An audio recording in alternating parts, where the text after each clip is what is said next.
This video is brought to you by Voseboat. I think it's fair to say that if somebody based their assumptions about iPhone consumer preferences on how Tech YouTube has been covering the new iPhones, people would think or come to the conclusion that the 13 mini and the 13 Pro Max are by far the most popular models. And while the Pro Max is definitely gonna sell well, the 13 mini, not so much, even though I think it is a better phone than the 12 mini was. But I think that we're forgetting, and I say we're because I'm no better. I've been covering these models too a little bit too much. I think we're forgetting that the 6.1 inch model, the regular vanilla, boring 13 is probably going to be the best selling iPhone as of early 2022. The 6.1 inch models always do the best, specifically the regular ones, because most people aren't going after Pro and most people want this sort of middle child, sort of like Goldilocks, perfect size iPhone. In fact, I was rocking the iPhone 12 Pro last year because I got sick of the Pro Max size. So this clearly is a winner in the eyes of consumers. This is the phone that's going to sell the best, which is why I decided to put my SIM in it and see what it's all about. And as the title may suggest, if I've kept it to what I've planned to call this video, this phone is super solid and has impressed me more than the 12 ever did. But before we jump into my experiences here, I have a quick message from today's video sponsor. Once again, this video is brought to you by Voseboat and their amazing 3-in-1 wireless charger for all of your Apple devices here, at least mobile ones. And when I tell you I ripped this out of the box, I did, because my dresser used to be a cabled mess, but not anymore, because this thing consolidates 3 chargers into one and is powered by one cable here and works so nice with my MagSafe iPhones like the 13 mini right here and the 13, which I'm holding in my hand. But if you don't have a MagSafe iPhone, they have you covered as well, because they give you a mag ring in the box to attach to preferably your phone case, but I attach it to the phone in this case, so we can charge the iPhone 8 just like we would any other MagSafe iPhone here. And if you're thinking about ordering, if you're one of the first 100 people to use my link in the video description, you can get 40% off your purchase using code VALUE40 at checkout. But yeah, this thing is really nice. It improves my daily charging life 1,000 times compared to what I had before, which was awful. So I will leave a link in the video description if you're interested. So yeah, like I said in the intro, I popped my SIM in here a couple days ago and have been using it exclusively since then. I wanted to really just put this to the test and see how it would treat me, coming from the 12 Pro last year and the 13 Pro Max this year. I had been using this since launch day, since the 24th when I got it. And don't think I'm coming off of some high tech reviewer horse being like, oh, I'm going to join the peasantry and go back to the regular models and, you know, share my humble experience. Like, no, I was actually excited to use this phone because, again, this is what people are going to get. This is what my sister just upgraded to. And not only that, I love the design, and specifically this color. The pink is so pretty. I think it's a very universal color. Like, I think the rose gold, like, don't cancel me, but it was more for, like, you know, fabulous people or women, you know, and that's fine. Like, it was a pretty stark color, very much pink. But this is very subtle, and I love it. It's very close to white. It's almost off-white, so sometimes you don't notice it, and sometimes you do. And I just think it's gorgeous, but that's just my opinion. Get whatever color you want. Starlight's also nice. Midnight is also nice. I got it in the 12 or the 13 mini model. I think it looks fabulous. It's kind of like this slate color that came with the iPhone 5, but I digress. Love this color. That's just me, though.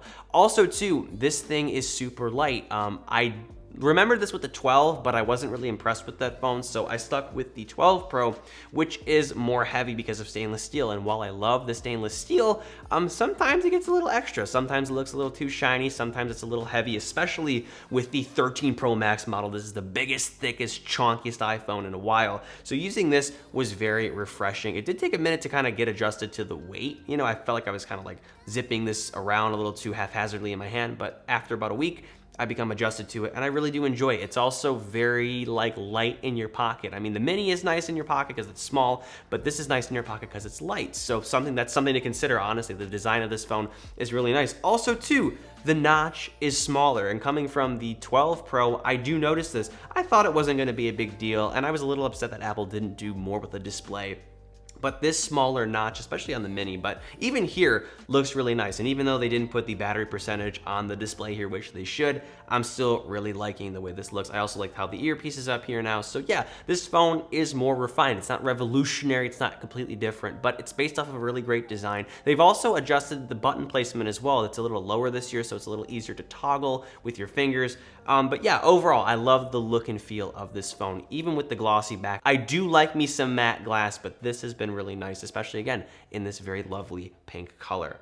I also want to touch on the new max brightness that you get with the iPhone 13 and 13 mini technically. This display here gets up to 800 nits in just standard user mode. That's 175 nits brighter than last year's 12, and it does make a difference. I stuck with the iPhone 12 Pro because it had an 800 nit display, and it made enough of a difference to me to where I enjoyed this more during everyday usage, and also benefited from that extra brightness outside. So you get the same benefit here, and it does make a difference. Honestly, I'm not gonna lie too, like even though the 13 Pro Max and the 13 Pro have a 1000 nit bright display, the extra 200 nits are less noticeable here compared to the extra 175 here. So if you were unimpressed with the 12 series phones last year because of this, this is no longer an issue now. It's gonna be better outside, and it's also gonna look better in everyday usage. I love bright displays, I know a lot of people do, and yeah, the fact that this can get brighter is really nice, accompanied with the great OLED nature and high resolution that came with the 12 series last year. But yeah, they had to differentiate the phones last year. They had to make the Pro series brighter because the Pro series didn't have ProMotion, which is another thing I wanna talk about. I do enjoy ProMotion, and I'm somebody who does notice it. But even switching back to this, because this phone has a very low input rate, even though it is 60 Hertz, it feels incredibly responsive. And the same could be said about my 12 Pro. I mean, I had absolutely no issues with this, even though I wanted, ProMotion for like a year, even though I was disappointed that the Pro models didn't have it last year. This is still a very responsive phone. I would have stuck with this. I probably said this had I not been a tech reviewer, or if I wasn't a tech reviewer. Apple has the best 60 Hertz on the planet, I think. And I'm not saying that to be a shill. I think it's true. They really engineer their phones to feel super smooth. So it's not a big deal. Yeah, I do miss it a little bit. And maybe that's because I'm a techie snob. But if I had to live with this for a year and this was like my upgrade, and let's just say I was coming from like a 10R or an 11, this is like really nice. And again, I love my 12 Pro, so I don't really mind this. I mean, scrolling through like Safari and stuff is not bad. Scrolling through the UI is just fine. I really do enjoy this phone. And again, I really don't have an issue with it. I think ProMotion is nice, but it's not necessarily a necessity. I wouldn't say it's a reason to upgrade. I would say upgrade to the Pro models for different reasons, but I'll list those in my Pro reviews coming later in the month, I think. And going off the topic of displays, now let's discuss screen on time or battery life with the iPhone 13, which has just been fantastic. Like, I have no complaints, even though the 13 Pro Max has iPad level screen on time, even though I probably kill it faster because I have max brightness on. This thing has not let me down. In fact, it has impressed me this entire week. This is the lowest I have gotten it, and I've been just abusing this phone today, just non-stop using it. And I haven't even driven anywhere, so I haven't had a chance to charge it or plug it into my car for CarPlay, which does juice it up a little bit. Yeah, it's never below usually 50% when I go to bed. This is the lowest it's been because I've just been testing the hell out of it. But yeah, I think it has to do with the efficiency of the A15, which is, based off the A14, but 5nm stuff is really, really good. This could be a 2.5 day phone, honestly, if you're away from a charger and you're not using it all the time. This thing has just been great. No complaints, even from a power user like myself that's on TikTok and YouTube and Instagram and Twitter. I am on my phone way too much, and I have not really managed to kill this thing that easily.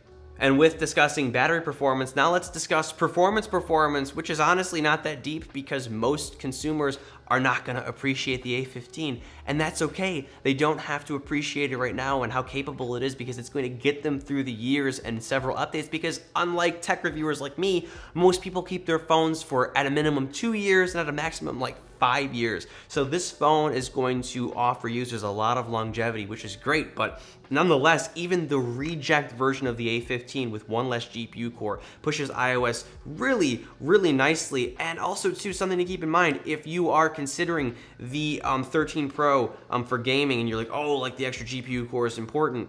Well, I guess it is because you're pushing an extra 60 FPS in some games like PUBG, but with this, you're just pushing 60 frames a second. Like, you don't need extra GPU performance. It would just be like a bottleneck. Like, the display would be a bottleneck. So that's probably why Apple took the CPU binned or lesser A15s and put it in here, because that's all it needs. And the people who are buying this phone don't need the extra GPU core. Buy a Pro model if it matters to you, and they figure that's the case anyway. So it's great. I mean, apps open really, really quickly. I wouldn't say it's any major jump over the 12 series, but it's nice to know that the CPU performance is a little bit better and the GPU performance is a little bit better. But I'd say this is very much similar to my 12 Pro, or the experience with my 12 Pro, which is fine because I would have kept this phone anyway. It's super, super quick. And yeah, the more I talk about the iPhone 13, the more it reminds me of the 12 Pro in a great way, because this was an excellent phone, and the fact that this resembles that is really great for more average consumers, especially with regard to longevity once again. And finally, having gone over design, display, battery life, and performance, now let's touch on camera performance. And this really was the year of the iPhone camera. The Pro series phones got a huge upgrade in terms of like macro photography, longer telephoto, lenses, and just bigger sensors, all that jazz. But the 13 series got a really great treatment as well, compared to the 12 series, which I think inherited a slightly better version of the 11 series camera, which wasn't bad at all, but this is definitely an upgrade. So if you were waiting to upgrade from the 10R or the 11, this is definitely a reason to, because the hardware in here is quite impressive. The wide angle camera not only is bigger, but also has sensor shift, which is like in body, like image stabilization basically, which gives you better low light performance.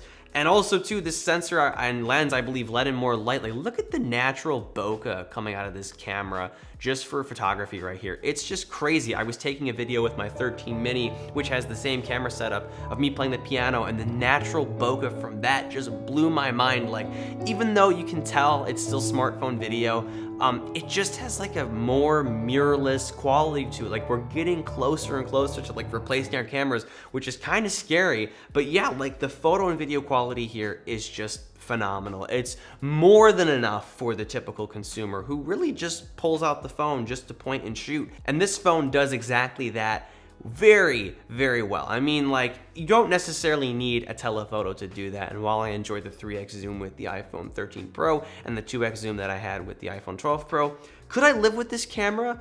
The answer is yes. Even though I think that the Pro series cameras are better, like visibly better, the fact that this is pretty much equal, I guess, in capability to me compared to my 12 Pro makes me like wonder, like, if this had 120 hertz and had a brighter display, like, would I just opt for the, regular phone?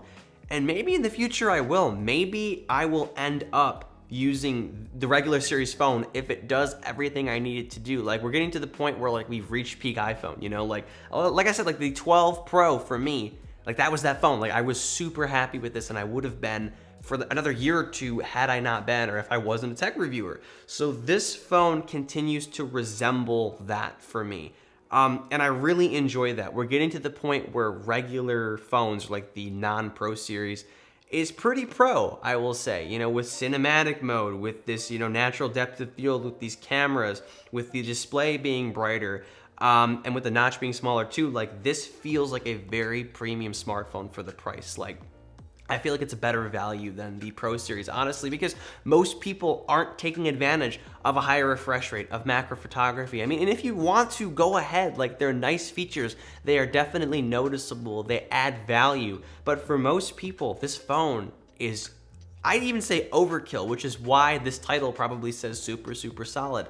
I really enjoy this phone, and I'm still going to use it. Like I said, I love the color. I love the weight. And it reminds me a lot of a phone, like I said, that really satisfied me for about a year. Like, I love this phone. This was honestly my favorite iPhone yet. It sounds like the Apple marketing. It sounds like this is the greatest iPhone yet, but this was the phone I was most satisfied with, coming from the XS Max and the 11 Pro and the 11 Pro Max and all that. Like, this phone has been great. And again, this phone resembles that and improves upon it in several ways, like the cameras and, like I said, the lighter design, all of that. So I digress. This phone is a fantastic value. It is super, super solid. And if you have been waiting for an upgrade coming from a 10R or an 11 or something even earlier, by all means, upgrade, take advantage of the trade-in stuff. And yeah, these are my thoughts about the iPhone 13, and I can confidently say this is the best value regular iPhone model we've seen ever since the launch of the iPhone XR, because you're not sacrificing screen resolution, you're not sacrificing screen brightness, and this year too, you're not sacrificing camera quality. This really does reach the threshold of Pro and then some. So if you're looking to upgrade, this is the phone to look at, unless you want the gimmicks and features with the Pro models. So I'll also review this phone later in the month. But yeah, I am just super impressed with the iPhone 13. It's the best value iPhone I think that's out there. So again, check it out, take advantage of promotional deals and stuff like that. And that's all I have to say. It's like 1 in the morning. I have to shoot another video. So I'm gonna wrap things up here. I hope this video was helpful. Leave a like if you like the video. I'm not forcing you to, of course. Subscribe to the channel and check my link in the video description to that charging dock. It's excellent. It's on my dresser. I'm gonna plug my phone in, or place my phone on there once I go to bed in like hopefully 40 minutes here. And yeah, that's it. Hope you're having a great day. And as always, I'm Noah, and I will catch you all in the next one.